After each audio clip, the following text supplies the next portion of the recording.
O título da nossa palestra de agora é Construindo Ambientes de Trabalhos Colaborativos. E neste bate-papo, eu tenho aqui do meu lado o co-CEO da Minimal Design, o Vitor Candal, tá lá, ó, do ladinho. Opa. E vem do meu lado aqui também o Bernardo Marinho, que é líder de recursos humanos da IBM Brasil. Agora, nós três vamos falar aqui sobre a importância de criar ambientes de trabalho que vão além daquele tradicional, transformando esses espaços em espaços de colaboração e também troca. Nesse bate-papo, a gente também vai abordar aqueles elementos que são essenciais para construir esses novos ambientes, levando sempre em consideração a saúde dos colaboradores e o impacto na vida das pessoas, que são assuntos que a gente tem falado muito aqui nessa 7ª edição do RH Summit.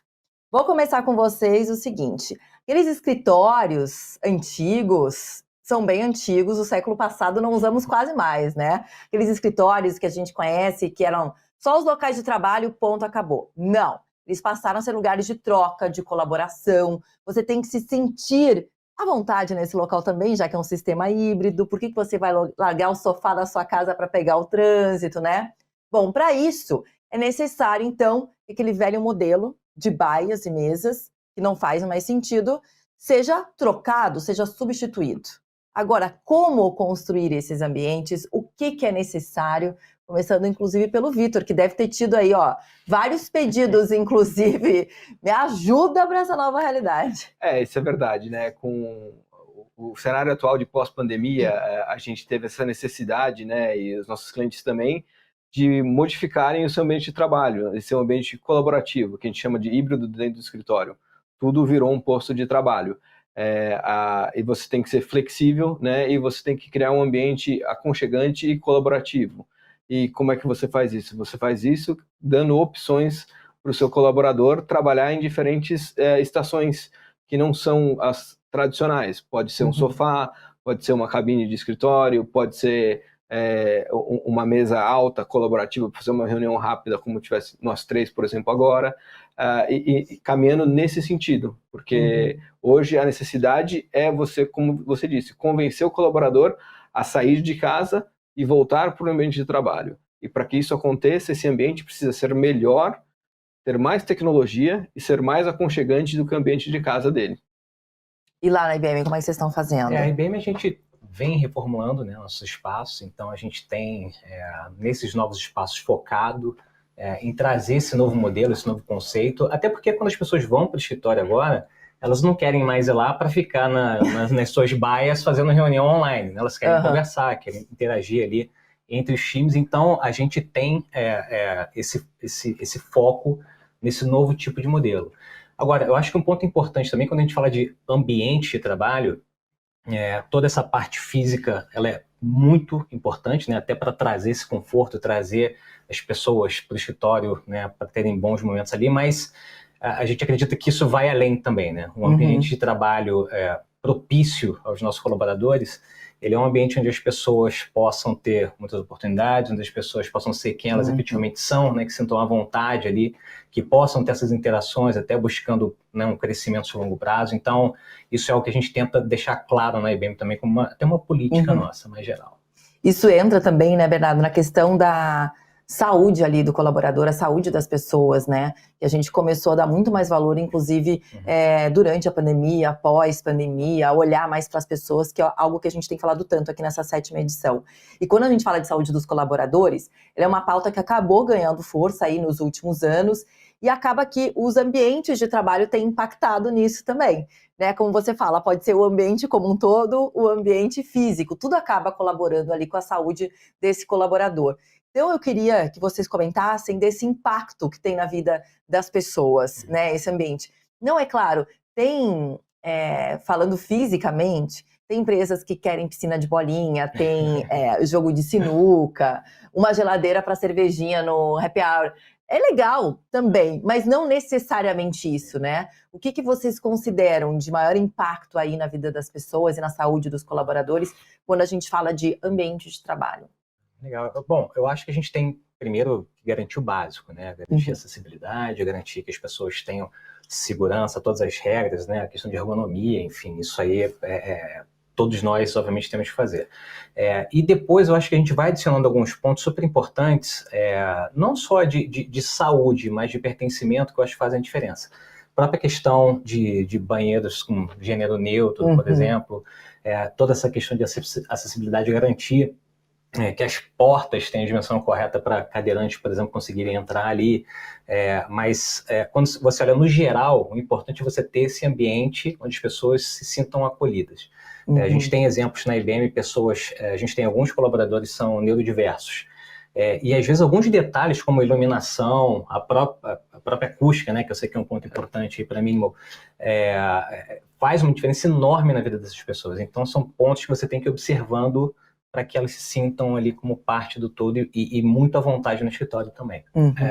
A cada 2 anos a gente vai para uma feira na Alemanha, que é a feira de imóveis corporativos, e eles sempre apresentam esses estudos que eles fazem, né? E o top 3 de reclamações do ambiente de trabalho sempre são os mesmos, não importa, tipo, qual o estudo, eles mudam entre eles no top 3, mas os top 3 sempre são o mesmo, que são temperatura, né, que é a qualidade do ar, e a temperatura, aquela briga enfática enorme, está muito quente, muito frio, a gente viu aqui no estúdio, estava falando sobre isso agora há pouco. Homens e mulheres, homens estão sempre com mais casacos do que mulheres. Né? A outra é a iluminação, é você ter uma iluminação adequada para você trabalhar, e isso inclui iluminação natural, porque isso traz um bem-estar para o colaborador, então você ter acesso à iluminação natural dentro do escritório é muito importante, além da iluminação adequada para você conseguir trabalhar, né? E em terceiro, acústica. O barulho, o ruído incomoda muita gente, né? Então o pessoal gosta muito disso. Daí, voltando à pergunta que você fez sobre piscina de bolinha, mesa de sinuca, cooler, fizeram uma pesquisa lá fora também, perguntando para os colaboradores o que eles preferiam. Você prefere uma piscina de bolinha ou você prefere uma cabine acústica para você ter uma reunião e se concentrar? A preferência em todo mundo foi em ter móveis colaborativos para você render mais, né? Porque é legal ter essas opções super, mas entre uma e outra, é melhor você ter aquela que vai te dar a funcionalidade e a ferramenta para você atingir o seu objetivo, né? Então, isso atrai muitos colaboradores, que no final das contas é o objetivo principal de toda empresa. O desafio maior é como você reter talentos. Você tem que ter um ambiente propício para que aquele colaborador possa, hoje em dia, ficar com você, porque a gente fala muito em mudança de gerações, e as gerações não são como antigamente. Eles estão pulando de empresa em empresa, e às vezes o salário não é o fator final, né? Então vai muito também do ambiente de trabalho. E é muito engraçado que você falou ali da piscina de bolinhas, e também tem uma mudança pós-pandemia, né? Porque antigamente não tinha esse sistema híbrido.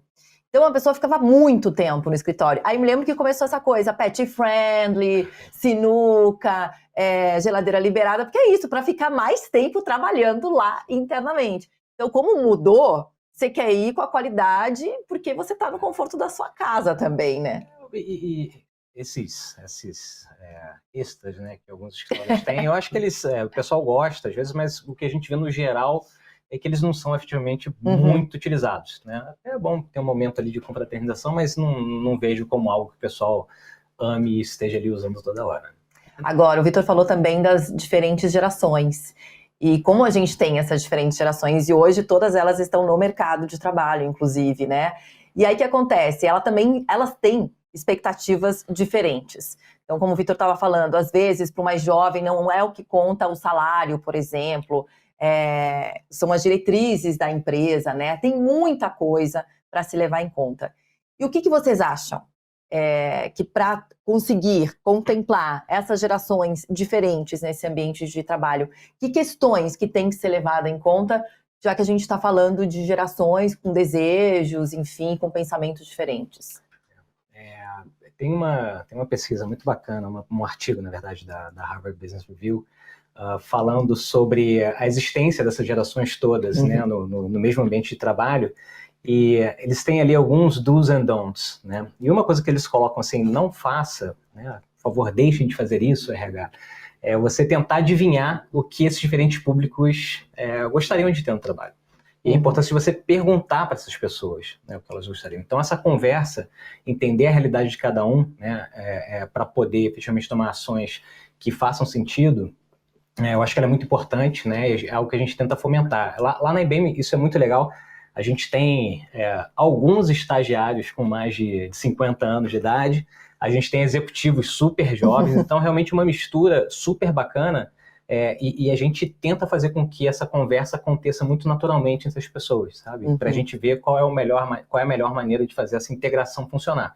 Agora, o que eu acho que, independente do que você vai fazer, o que é legal, o que traz um combustível para a inovação super importante é essa integração, essa diversidade, pessoas com perspectivas diferentes, histórias diferentes, momentos de vida diferentes.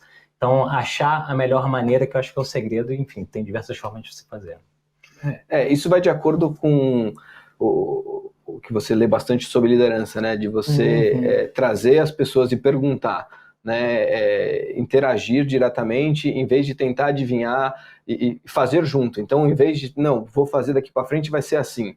Não, traz os colaboradores, pergunta, o que vocês acham? O que acha que seria o melhor para a empresa como um todo? E eu acho que esse é o caminho, não só para o RH, mas para todos os departamentos como um todo.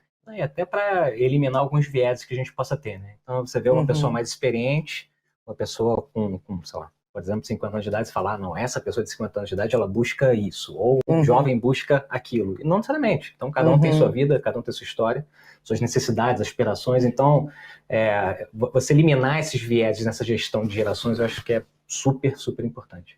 Legal. Agora, como vocês também trouxeram, tem duas questões importantes para a gente falar.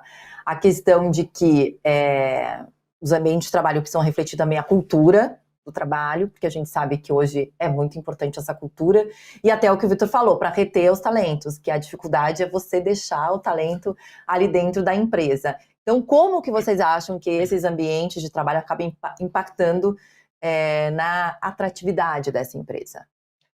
Eu acho que é muito importante, né? Você tem que criar um ambiente com design, ergonomia, né? Com acústica, iluminação, como eu mencionei, mas mais do que tudo tem que ser aconchegante. Você tem que ser um ambiente que você fique feliz em estar presente para você poder conseguir render, né? Você sabe muitas vezes que as pessoas levantam da cadeira para ir tomar uma água ou tomar um café, mas não é porque a pessoa precisa fazer aquele movimento, porque ela não está confortável no posto de trabalho. Então, a gente tem que criar esses postos pensando em ergonomia, em conforto, né? E não é um conforto só ergonômico, um conforto visual também.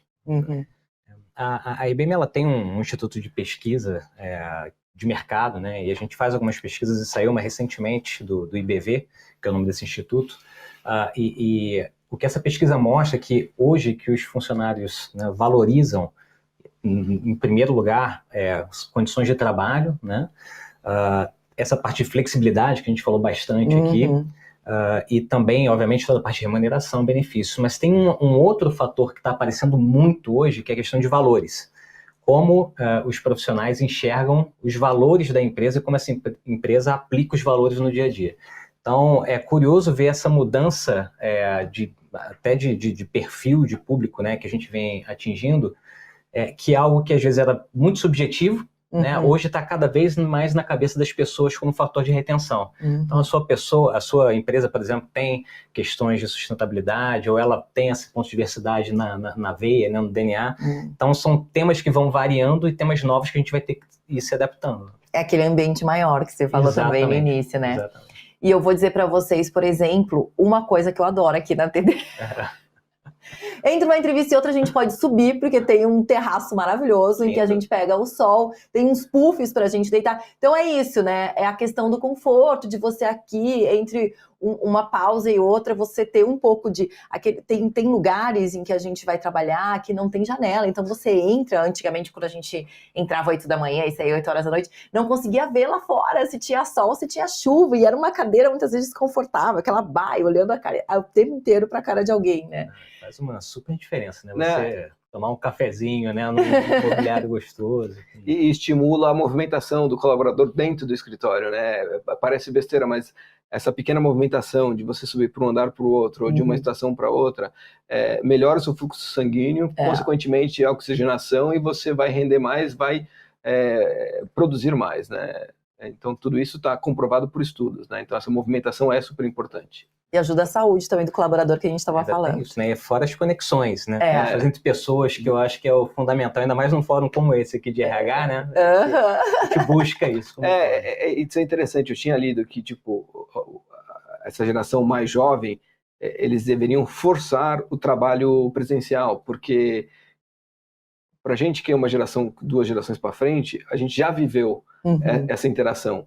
E essa geração que está começando agora, eles querem esse trabalho remoto e não querem ter essa interação. E eles vão perder muito com isso, porque essa interação é muito importante, né? Então, eu não lembro agora onde eu li, mas eu estava vendo que eles deveriam forçar, ao contrário do que está sendo a tendência, eles deviam pedir ao contrário. Não, eu quero que o meu trabalho seja presencial, para ter essa interação, porque essa interação para o desenvolvimento da carreira deles vai ser muito importante. Para a experiência, né?